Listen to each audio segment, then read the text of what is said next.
আসসালামু আলাইকুম, শুভ দুপুর। নিশ্চয়ই সবাই ভালো আছেন। আলহামদুলিল্লাহ, আমিও ভালো আছি।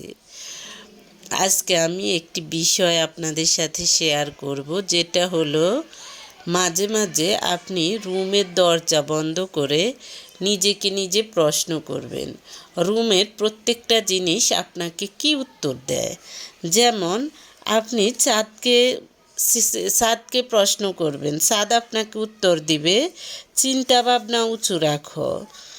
তারপর এসিকে প্রশ্ন করবেন, এসি আপনাকে উত্তর দিবে মাথাটা সব সময় ঠান্ডা রাখো।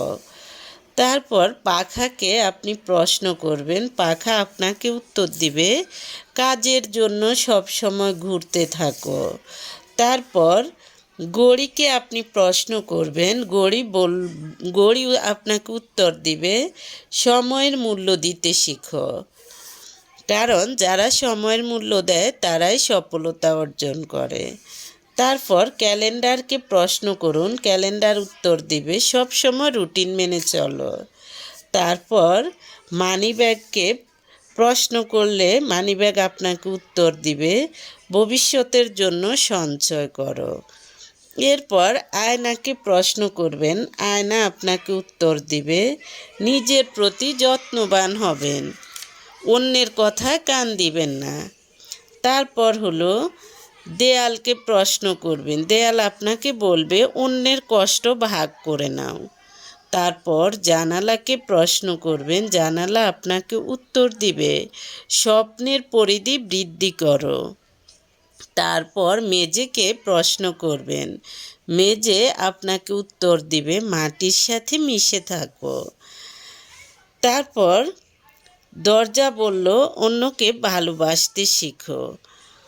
মনে রাখবেন, আপনাকে উপরে উঠাতে কেউ বসে নেই, কিন্তু আপনাকে নিচে নামাতে অনেকেই তৈরি হয়ে আছে।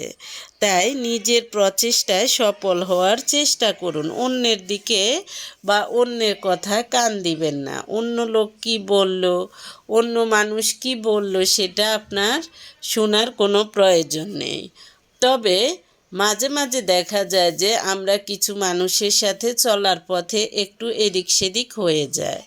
তবে মনে রাখবেন, কোনো মানুষ যদি আপনার সাথে দেখা যায় যে প্রথমে ভালো ব্যবহার করেছে, পরে কোনো না কোনো কারণে খারাপ করেছে, তাহলে এটা হলো, আমি মনে করি আপনার দোষ না, এটা হলো তার অর্জন। কারণ আমি মনে করি মানুষ প্রথমে যে ব্যবহারটা করে একজনের সাথে, খারাপ হোক ভালো হোক, সেটা হয় তার পারিবারিক শিক্ষা। এরপর কালক্রমে যখন বিভিন্ন বিষয়ের বা বিভিন্ন সমস্যা হোক, সমাধান হোক, যে ব্যবহারটা করে ভালো হোক মন্দ হোক, সেটা হলো কিন্তু যার সাথে করে তার অর্জন। কারণ সে যদি ভালো ব্যবহার করে সে ভালো ব্যবহার পাবে, সে যদি খারাপ ব্যবহার করে সে অবশ্যই খারাপ ব্যবহারটাই পাবে। তাই এটার জন্য অন্যকে দোষারোপ না করে নিজের প্রতি নিজেকে প্রশ্ন করবেন, আমি কেন তার থেকে খারাপ আচরণ পেলাম, ভালো আচরণ পেলাম না। আবার ভালো আচরণ পেলে সেটাও নিজেকে নিজে হ্যাপি রাখবেন। কারণ দেখা যায় যে আপনি ভালো করেছেন বিদায় আপনার সাথে ভালো করেছে, আর খারাপ করেছেন বিদায় খারাপ করেছে। কারণ সবার ধৈর্য সমান থাকে না, সবাই দেখা যায় যে চুপচাপ থাকে না সব সময়, মাঝে মাঝে প্রতিবাদ করতে হয়। কারণ প্রতিবাদ না করলে কিন্তু অপবাদ বেড়ে যায়। দেখা যায় যে আপনি চুপ থাকতেছেন, আপনাকে আরও বড় ধরনের অপবাদ দিবে, আরও বড় ধরনের অপবাদ দিবে। তাই ধৈর্য ধরবেন, ঠিক আছে, কারণ সবসময় কুকুরের সাথে কুকুর হতে নেই। কুকুর আপনাকে কামড় দিয়েছে তাই বলে উল্টে আপনি কামড় দিবেন না।